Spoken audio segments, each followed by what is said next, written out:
yourself on like a little creeper.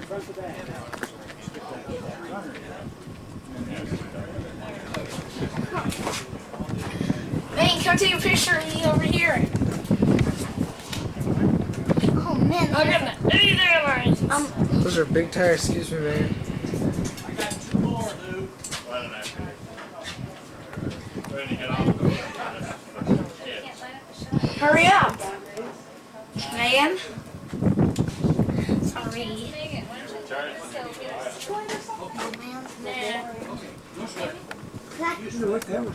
They don't know.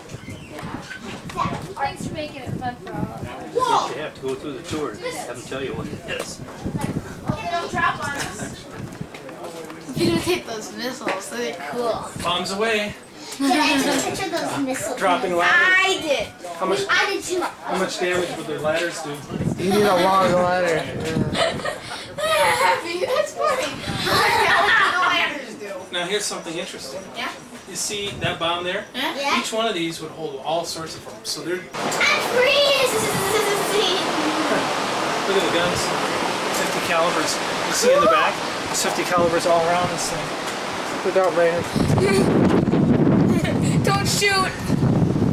If that shot you, Zach, it could blow you in half. So I'm not touching it.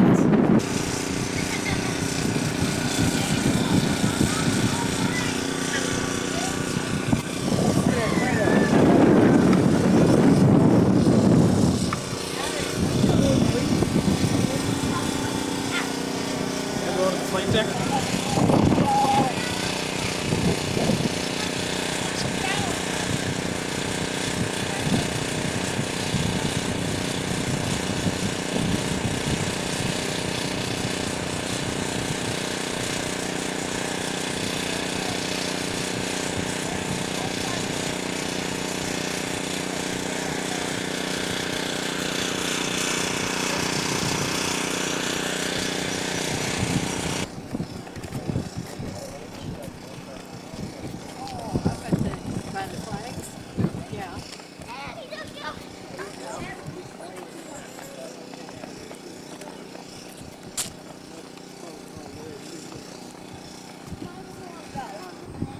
Not quite as big as a B29.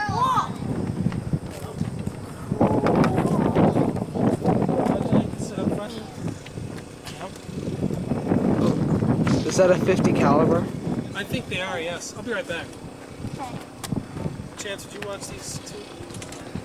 Yeah. Yeah, why is everybody else in there? I bet you can.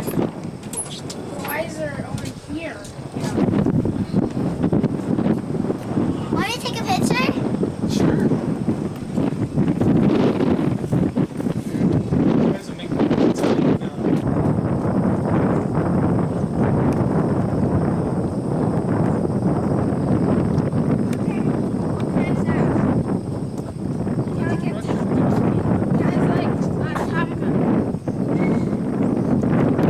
There's the machine.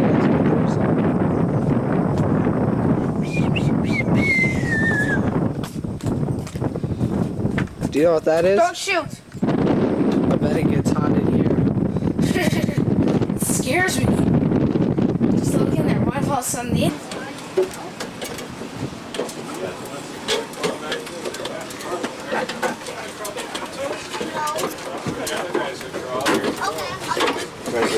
Grab this handle. Alright. Can't I go through? Can I go over here? Wow.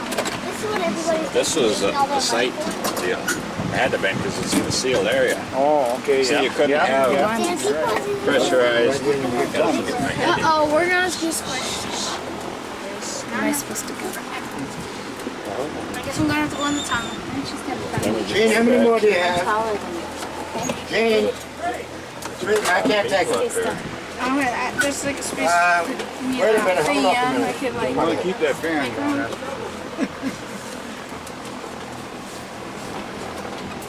Well, I'll take a single for now. I am. We'll make room in a minute. Roll it back a little further back. Rock the fan. Oh. Take take these off. I'm going to use There's this. a site here. That's why it's so dark. Guess we'll find out pretty soon when he tells. I'm just gonna sit down here and make room for everyone.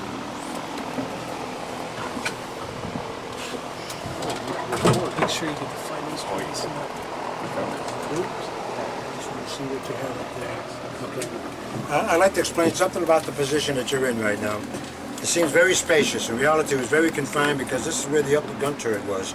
You can see the circumference of it. Came down about 2 feet from the deck, and the lower turret came up to that point. Then we had two men in this position. The radio man sat back here. Navigator sat across the way where the window is. In order for the radio man to get in this position, he had to squeeze around the backside of the turret. Once in position, he was completely isolated because the gun turrets obscured his vision. We could not see a thing. Bear in mind that the upper gun turret had 4 50 caliber machine guns. The lower turret had 2 50s. When all 6 50s were firing simultaneously, you can just imagine what the noise factor was back here. After so many missions, some of the radio men had to be grounded because they developed signs of shell shock or they were high-strung. Now you come forward and sit in any one of the available seats. Do not touch any controls at all. We have mechanics working on the plane. We don't want to squish their fingers. B29, the United States Army Air Force requested that Boeing aircraft, Consolidated, and Lockheed all submit designs for an aircraft that could fly higher, further, and carry a heavier bomb load than any other bomber in existence. By coincidence, at that time, Boeing had the design of this aircraft on its drawing board already. And you're going to have to excuse me, we're losing our voices up there. In anticipation of World War II, they already had this design on the drawing board. Their thinking was if war did not develop, they would convert it to a commercial airliner. That gave them the edge on their competition. They submitted drawings immediately. They were approved on the spot, and 250 planes were ordered to go into production without even knowing if the plane would fly, simply because there was a concept on the drawing board. It did fly. The first flight was September of 1942. The second time it flew was February of 1943. And at that time it was flown by the most experienced test pilot in America. His name was Eddie Allen. Fire on board, he's returning to base. He never made it back. He crashed into a meatpacking plant outside of Seattle. In a few minutes, I think I have it. I do. I'll circulate a picture showing the plane embedded in the plant with live pigs running around up on the roof. They've been blown up there by the impact of the crash. They were the only survivors. The crew and 24 workers in the plant were all killed. Despite the accident, Boeing was instructed to continue manufacturing the planes without taking time out to eliminate any glitches or bugs, as we call them. They were always included in new designs of new products. That was to be done in Kansas, which was to be the staging area where they formulated their crews. The planes, by the way, were manufactured in 4 different locations. Renton, Washington, Wichita, Kansas, Marietta, Georgia, and Omaha, Nebraska. And they achieved all 3 design specifications as set forth by the Air Force.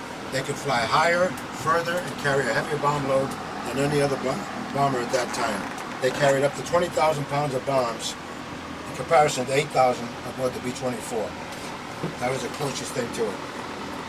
When the planes came off the factory line, they went to Kansas. The crews at that time went through and eliminated all the glitches that they could find, and then the planes were sent to India where they first saw any battle duty. However, some of them never arrived in India. Some never arrived in Kansas. They disappeared in mid-flight. So the Air Force, realizing they had a serious problem, they grounded all the planes in 1943, the greater part of 1943. They sent technicians out to evaluate the system. They found 2 serious flaws within the plane. In order to minimize the overall weight of the aircraft, Boeing utilized a lot of magnesium components. They had magnesium crankcase, magnesium cylinder walls. As you probably all know, magnesium has a high flash point. It doesn't burn slowly, it doesn't simmer. It heats up, it just flashes and explodes. That's what was happening. As soon as it heated up, the plane would explode. Without even a mayday warning, we'd lose a plane and we'd lose the crews. So they eliminated all the magnesium in the critical areas. We still have magnesium aboard the plane. As an example, we call this the greenhouse for obvious reasons. All the framing here is all magnesium. It's not exposed to any critical heat. It's not a danger factor. We have magnesium throughout the plane that's not exposed to any excessive heat. Another problem they found, the engine itself was so large, Once installed within the nacelle, there wasn't sufficient room for air to circulate, cooling down the engines. So they installed larger cowl flaps around the nacelle. That allowed more cooling air to circulate. They installed larger turbo superchargers, which are mechanical units that have large turbine fins. They operate off the exhaust of the engine. That also allows more cooling air to circulate. You're gonna have to excuse me. I have to take a break once in a while, have a sip, and I won't share this with anybody, by the way.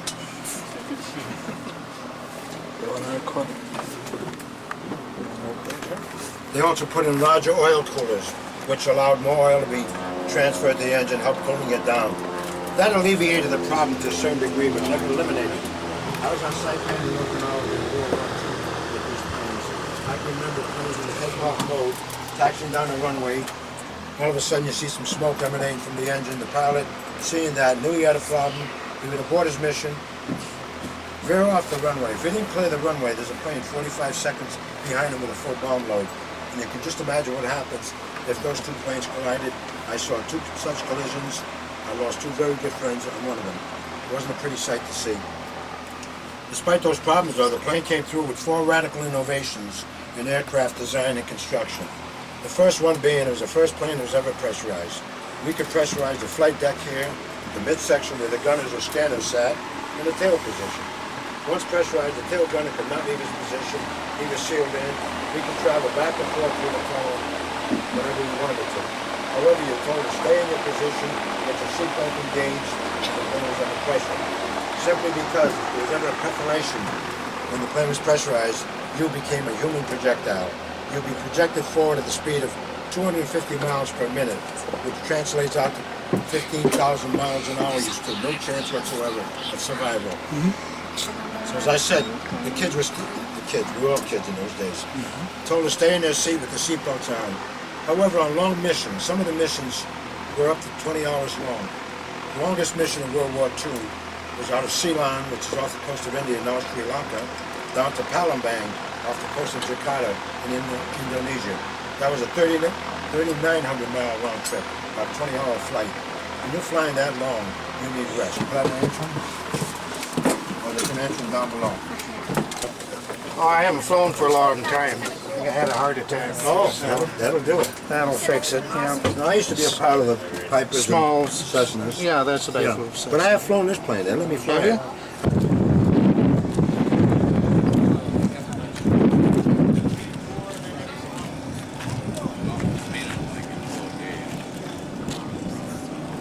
But he flew back